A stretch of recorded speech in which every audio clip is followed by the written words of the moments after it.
Então, estamos hoje nessa leitura de quinta, esperando vocês. Quem está entrando, compartilhe esse link, chama os amigos. Esse projeto criado para ter você assim pertinho do nosso coração, para ter você assim juntinho na semana, né, para que a gente consiga energizar, porque esse projeto foi criado para que a gente conseguisse manter esse contato, essa conexão com você. Lembrando que a gente tem o nosso chapéuzinho virtual, a coisa mais fofa. Quem quiser contribuir, daqui a pouco vai passar aí na telinha. Olha aí, coisa linda. Contribua com esta live. Então, está aí nosso banco, agência 3526, dígito 2, conta 20280, se a máscara de teatro. Então, contribui com esse chapéu que nos ajuda a manter, a fortalecer esse trabalho. Então, com vocês, Em Busca de Dorian, com Jason Leonardo e Esdras Marquesan. Tenham todos uma excelente, maravilhosa, deliciosa leitura. Um beijo, até daqui a pouco. Tchau! Dentro do carro, sobre o trevo a 100 por hora, ó meu amor, só tens agora os carinhos do motor. E no escritório em que eu trabalho e fico rico, quanto mais eu multiplico, diminui o meu amor.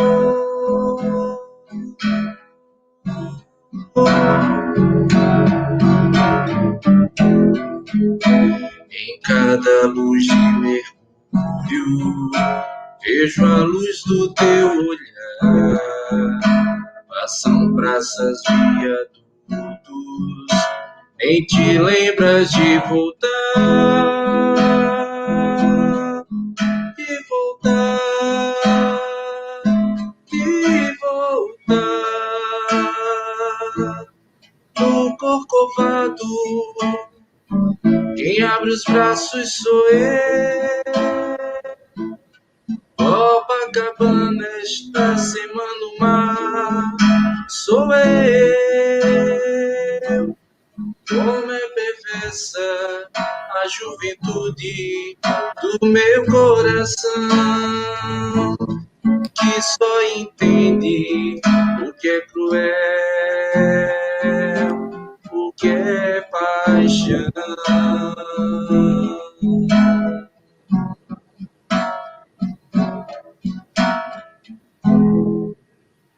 Cartas a José. Caríssimo, não tenho a menor dúvida. Lauro da Escócia está doido, varrido. Tivéssemos um hospício em Mossoró, seria interná-lo. Solitária e camisa de força. Acontece que o manicômio é no Alecrim, e apesar do asfalto engolir de distância, mais prudente é guardar o homem sob nossas vistas. Quem já ouviu falar em destempero maior, jornal em dias tão bicudos, quando a inteligência passou a ser perigosa? Quem? Diga. Fosse ação irresponsável de um donzel, vá. A gente sabe que os mancebos ousam sempre e que todos eles são deliciosamente donos da verdade e de sua última palavra. Trata-se, contudo, de homem experimentado, maduro, do avô dos meninos Lauro, Danilo, Concita, Margarida, João. De bicho que envelheceu. Envelheceu deveras? Ao ritmo do matraquear de uma Marinone, nas ventas o cheiro de tinta, os dedos lambuzados de graxa. Fosse a ação do Lauro Filho, eu entenderia que este é da geração maluca que começou a fazer doideira nos 40. Mas Lauro Velho, amor à terra, mania, neurose, sei lá. O que sei, digo, o homem deveria sentir nos costados o peso de experiências acumuladas. E você sabe, caríssimo, que experiência é algo que não vem só e que se mistura indelevelmente com lágrima e suor e sofrimentos, ingratidões e incompreensões. e a carga deveria achatar o Lauro, mesmo porque ele sustenta exclusivamente aquela que pessoalmente arrumou, mas é herdeiro legítimo da carga de chateações que antes amarguraram o pai João da Escócia e terão roubado dia atrás de dia a tranquilidade de Jeremias da Rocha Nogueira, o patriarca Deuso Penha. Imagina o Lauro, metido até o gogó na luta mancha, ignorando se continuará amanhã, sabendo na pele que os resultados são sempre mínimos, tentando plantar em terra maninha. Responderá à ameaça do desalento, trabalhando, redigindo notícias, contando o papel, verificando a impressão, o nariz enfiado na correção de provas. Saberá no fundo do coração de carne que, ao fechar os olhos, a lembrança lhe devolverá um punhado de cruzes, um cemitério particular, íntimo, sofrido, capaz de machucar, uma a uma, as fibras todas de sua alma. Que a alma tem fibras feitas de carne viva, dolorosas e sangrentas. A cruz de Jeremias, a cruz de João da Escócia, a cruz de Jorge Freire, a cruz de Zé Abel, a cruz, adivinhará na perturbadora lucidez dos loucos que cada um daqueles defuntos espera que o jornal vá à rua e a jornada continue, e passa a sentir-se compreendido irremediavelmente com cada um deles. Compromisso com o bicho vivo andando por aí é coisa que a gente suporta e da qual pode, com maior ou menor habilidade, descartar-se. Compromisso com defuntos? Não. É gente que já viu a verdade inteira e cujos olhos parados espreitam e cujos silêncios consentidos falam mais do que qualquer balbúrdia. O ideal seria internar o Lauro, camisa de força, choques elétricos, injeções de insulina.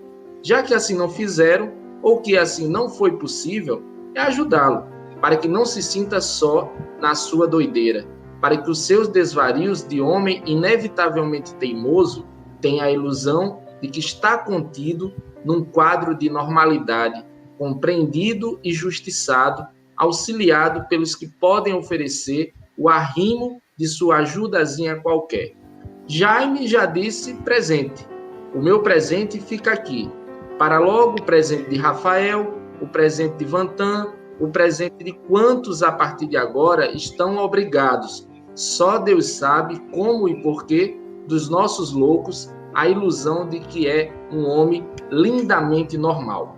Até sempre, Dorian Jorge Freire, 17 de janeiro de 1971, Jornal O Mossoroense. Cartas a José. Caríssimo, a escola vai indo como Deus quer e consente. A luta é brava, mas vós me sabe que o que me falta em dinheiro sempre me sobra em garra ou gana. Depois de 2 anos de preparação e limpeza do terreno, no comecinho, o parceiro foi o poeta Berilo Vanderlei, irmão querido que, sozinho, vale a saudade que eu sinto de Natal. A jogada furiosa, livraria, galeria de arte popular, papelaria, casa de discos e posters. Mas o que somos mesmos? Graças a Deus, é um ponto de encontro inteligente e ameno, num dos bairros mais lindos da Pauliceia, nas Perdizes, no alto das Perdizes, fronteira com Pacaembu, com Higienópolis. As pessoas vêm em fuga e quase sempre em bandos. E aqui encontram toda uma conspiração para enredá-las em horas de amenizade. Os livros, temos apenas os melhores. A galeria de arte, experiência dos primitivos, artesanatos, mariposa, sai! Artesanato dos inteligentes, discos, o fino do melhor popular, posters, o bom gosto mais refinado. E lá atrás o cantinho do bate-papo, a possibilidade do violão, a dose de uísque generoso como estrangeiro, o encontro ou reencontro com bichos inteligentes, ratos de biblioteca, intelectuais de vanguarda. músicos, pintores, romancistas e poetas, artesãos, ou simplesmente gente linda que ainda cultiva, mesmo nesta São Paulo, quinta cidade do globo, o gosto da conversa solta, descontraída e limpa, que vara a umidez das noites frias e vai surpreender as manhãs nascentes. Numa dessas noites, Geraldo Ataliba Nogueira, professor das faculdades de Direito da Universidade de São Paulo e da PUC, me dizia: mas escreva, que você nasceu para... não sei. Só Deus, Nosso Senhor, sabe para o que nascemos e qual o carisma que nos trouxe aqui e nos fez viventes, filho de homem e mulher. Só Deus, Nosso Senhor, e o Santo Espírito, quando nos permite, por graça, deslindar a tela misteriosa dos sinais dos tempos da nossa vidinha particular. Mas escrevo, sim. Você sabe, o diário já vai para lá das 1000 páginas, começando no ano da graça de 1946 e já continuando nos albores deste recém-inaugurado 71. E as cartas ao seu, o mestre querido, me escreveu. Quando elas forem publicadas, muita coisa calada ficará exposta à luz do sol mais ardente. O romance não está morto, embora interrompido, para aguardar o cumprimento dos tempos. A verdade, caríssimo, é que sequer tenho tempo para grandes e demorados aborrecimentos. Tão tumultuária a vida cotidiana, a verdade, ainda, é que não me sinto ruim entre os livros, que entre eles tenho vivido sempre.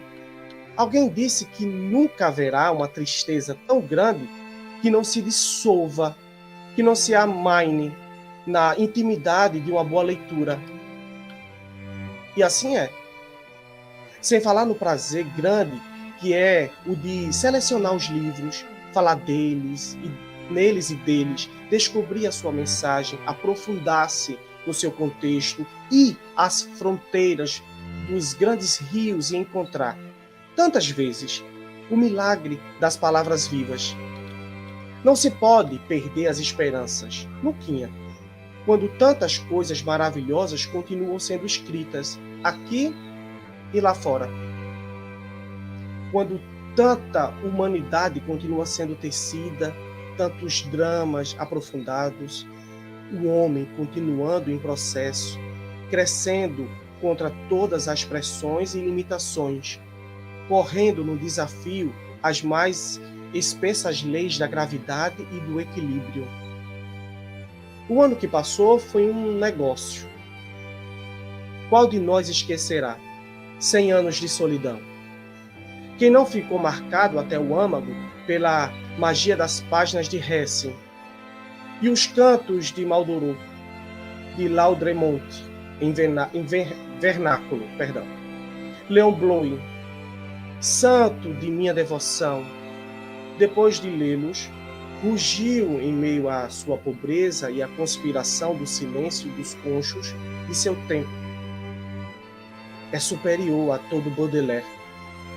E esta nova edição de A Menina Morta, de Cornélio Pena, e a segunda edição de Dublinesses, de Joyce, e o Ave, Palavra, do Mestre Rosa, tão chorado e tão grande, e o fabuloso O Jogo das Amarelinhas, de Júlio Cortázar, e todos os latinos americanos dando lições de grandezas. Caldera com Terra Alheia, Astúrias com Senhor Presidente, o inglês Borges, sem falar em Altran Dourado, no Fluxo Fluema, de Hilda Hister, no Diário de Lúcio Cardoso, nos novos romances de Otávio de Faria, nas memórias espantosas de Hermílio Borba Filho. A gente sente gostosamente que por trás de tudo, vivo, o palpitante, está o bicho-homem, sujeito da história, e não seu objeto, fazendo o atacado quando não se pode contribuir no varejo. E é nesse mundo de angústias e perplexidades, de projetos e de inteligência, de letras, sons e formas, que vai vivendo e cumprindo a sua parte. Este Decas que está aqui, até quando? Até quando Deus quiser, ora. Até sempre, Dorian Jorge Freire. Cadê a data? 21 de janeiro de 1971, o Mossoroense. Cartas a José. Caríssimo, uma vez, 3 ou 4 anos atrás, em carta ao nosso amigo Vantan, sugeri uma revolução na nomenclatura das ruas moçoroenses. Partindo do fato de que me escandalizava ao malveso de batizar simples, prosaicas e queridas ruas de nossa terrinha com os nomes estranhos de gente que, jamais em tempo algum, ouviu falar em Mossoró. Não tenho, juro por Deus, nenhuma má vontade para com as memórias gloriosas de Rui Barbosa, Coelho Neto, Olavo Bilac, Raul Pompeia, Machado de Assis, Almirante Barroso, General Osório, Prudente de Moraes, Benjamin Constant. Não tenho. Por todos tenho a maior simpatia e por algum deles, como é o caso do velho Machado, uma ternura que nenhum destruidor até agora conseguiu diminuir.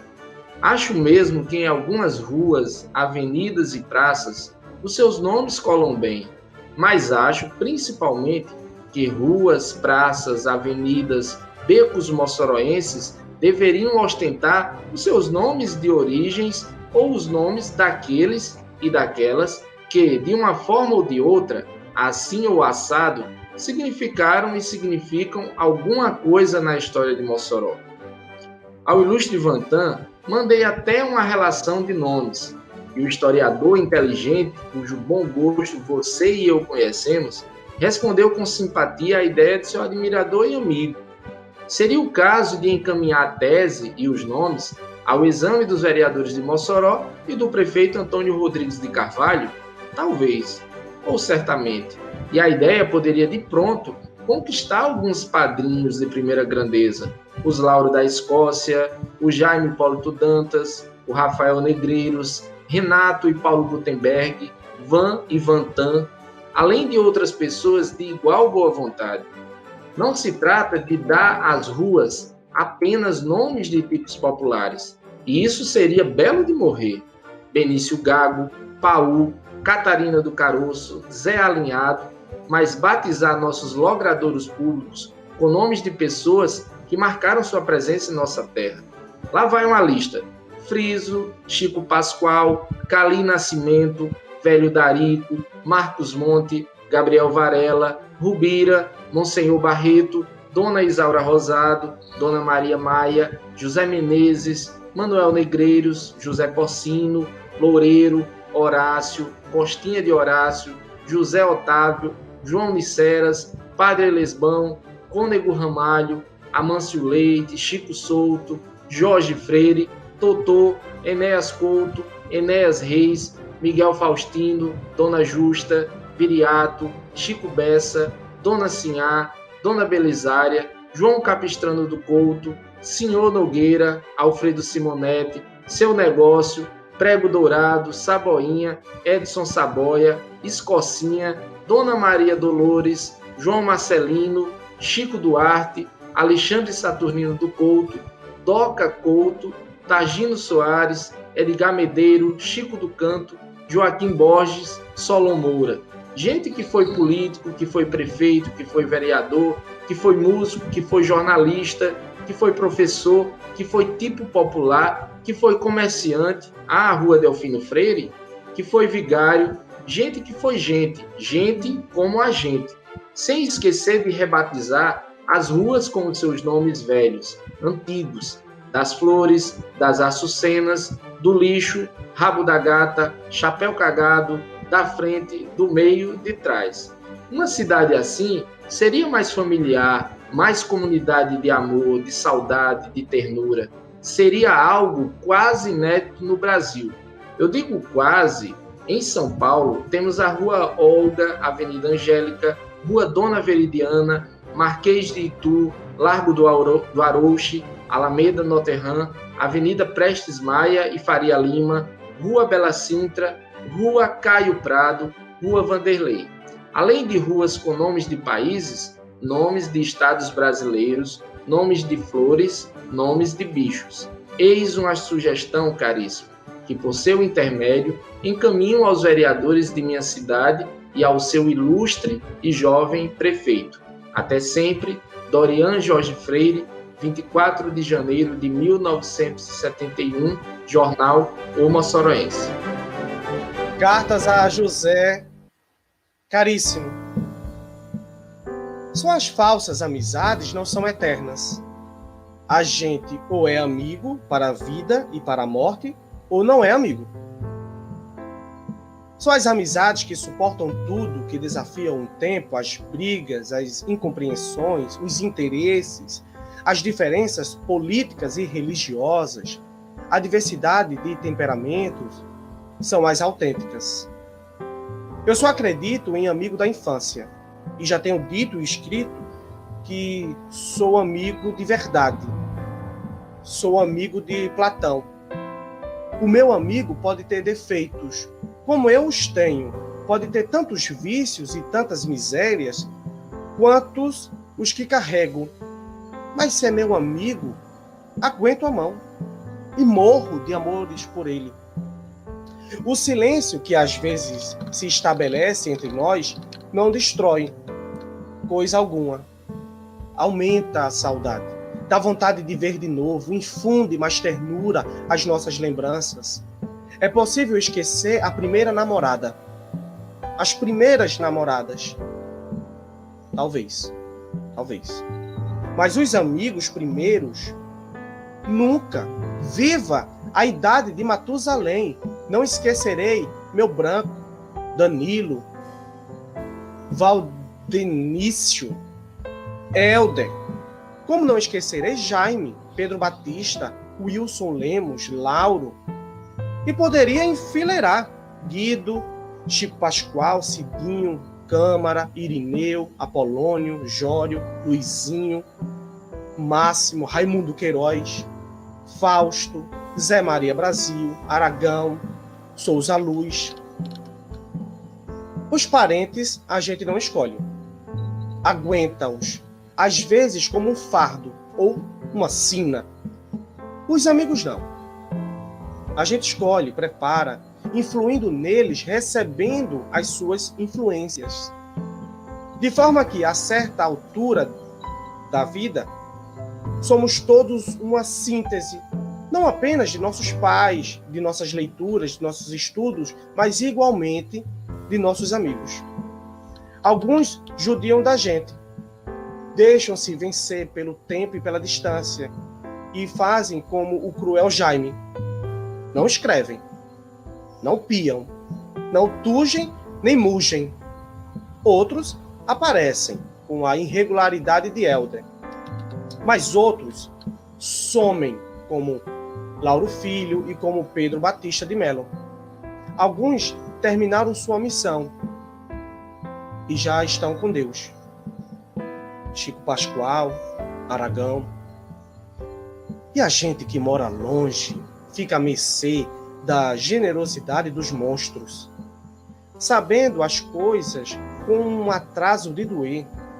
Agora não, que estou bem servido, estendi a mão a Rafael e rompi a mais amigável inimizade que havia em minha vida. Em compensação, dele recebo cartas maravilhosas, que deixam as minhas no chinelo, envergonhadas, chonchas, fuleiras. Diga o que escreve em cartas e eu direi quem é você. Se eu pudesse um dia dar a publicidade às cartas que venho recebendo. Eu que as coleciono desde 1946. Quanta coisa bonita, inteligente, importante não viria a lume Quanta gente discreta, em si mesmadas, não teria as suas grandes qualidades literárias e humanas expostas, oferecidas à admiração e ao respeito público. 3 ou 4 meses atrás, andei relendo velhas cartas, o que já é um sintoma da velhice. E fiquei de 4. Caí de 4. Algumas cartas são simplesmente admiráveis. O bom senso e a fartura literária das cartas de Jaime, o dinamismo e a sinceridade das cartas de Lauro Filho e de Helder, Heronildes da Silva, e principalmente a reunião de todas essas qualidades é que eu me encontrei nas cartas enormes escritas aos sopapos de autoria de Pedro Batista de Melo. As cartas que não são apelos inteligentes, são extremamente bem escritas, com pinceladas, com relâmpagos, com clarões de genialidade. Tão explosivas, tão tumultuárias, será ainda a inteligência de Pedro, que numa só carta a gente descobria, ou eu só agora descubro, os caminhos de Euclides, o mundo denso de Dostoiévski, a valorização da palavra de Joyce e de Guimarães Rosa. Fico besta, matutando. E uma criatura como Pedro, tão inteligente, de tanta vivacidade, de lucidez, ainda por aí por Mossoró, mais ou menos anônimo, mais ou menos despercebido, de certo não está sendo devidamente avaliado, valorizado, de certo valorizando, avaliando, pensando e medindo Mossoró e sua gente como ele. Pedro, só ele, Pedro, sabe fazer. Não, caríssimo, 2 olhos são insuficientes. Deveríamos possuir 200 para que nada que é humano passasse despercebido. 28 de janeiro de 1971, por Mossoroense. Até sempre, Dorian Jorge Freire. E Inácio de Loyola Brandão escreve uma crônica sobre uma passagem dele aqui em Mossoró. Então, vou ler para vocês. O nome da crônica é A Plateia que Aplaudiu o Nascimento. Mossoró. Deveria chegar às 12 horas, mas o voo Varig chegou 3 horas mais tarde. No fim, já em Guarulhos, ficamos parados longo tempo sofrendo um calor infernal. Passageiros quase agrediam as pobres comissárias que tinham de sair com evasivas. Quando o avião subiu, o comandante, com voz constrangida, teve a coragem de comunicar que o sistema de ar refrigerado estava quebrado. A empresa terceirizou a operação e naquele momento não havia nenhum técnico no aeroporto. Com tudo isso, ainda sinto carinho pela Varig, pelo charme do nome, lembrando aquele tempo em que a sua gastronomia e pontualidade eram invejadas pelo mundo, um referencial. Mais uma instituição brasileira que se desmorona, assim como o Legislativo. Entre Fortaleza e Mossoró, são 250 quilômetros de pista única, mas bem conservada, os trechos estaduais impecáveis, os federais menos, mas mesmo assim bons. Atravessamos a Caatinga, a vegetação mirrada, passamos sobre pontes que se elevam sobre o vazio de rios secos, alagoas de areia, açudes com o solo rachado. Penso que saí de uma São Paulo que exibia pedaços inundados na marginal do Tietê. Até nisso, a distribuição é injusta no Brasil. Quase não se vê gente. Devem estar abrigados do sol de 40 graus. Temperatura normal entre 13 e 16 horas em Mossoró. Vilas de 10 casas ou de 30 naquela arquitetura típica, linhas retas, despojadas. Parece que a Bauhaus passou por aqui. São tão simples as casas que se sofisticam no design. Lembro-me de um belo livro de fotos de Ana Mariani sobre as casas nordestinas. Os carnaubais se sucedem, se alternam com cajueiros e mangueiras. Viajamos um bom tempo junto ao litoral cearense. Paramos para almoçar em Aracati, no Mirante das Gamboas. Recomendo. Peçam os camarões. E chegamos a Mossoró no começo da noite. No Nordeste, não há horário de verão. Minha relação com Mossoró, a primeira cidade a libertar os escravos do Brasil, é antiga, tem 48 anos, mas só agora vim à cidade. Ela começou com Dorian Jorge Freire em 1957, quando entrei no jornal Última Hora e conheci aquele homem baixo, cabeça grande, passos miúdos, óculos, cabelos lisos. Era o redator principal e exibia um diferencial em relação aos outros jornalistas da época. Tinha bom texto e um sólido lastro cultural. Lia principalmente os pensadores católicos. Sua correspondência com Alceu Amoroso Lima deve ser publicada pela coleção moçoroense da Fundação Van Rosado. Me disse Gonzaga, secretário de Cultura e livreiro que, como eu, carregam a culpa em relação a Dorian. Nunca me levou à cidade para um lançamento, apesar da insistência do amigo. Quanto a mim, quando cheguei à cidade, ele já não estava mais lá. Faleceu em agosto. Dorian, depois de uma carreira brilhante em São Paulo, foi o primeiro ombudsman antes que esse cargo existisse. Era a consciência de toda a imprensa, analisava e criticava os jornais. Retornou à cidade natal. Talvez pensasse como Tchekov, minha aldeia é o mundo.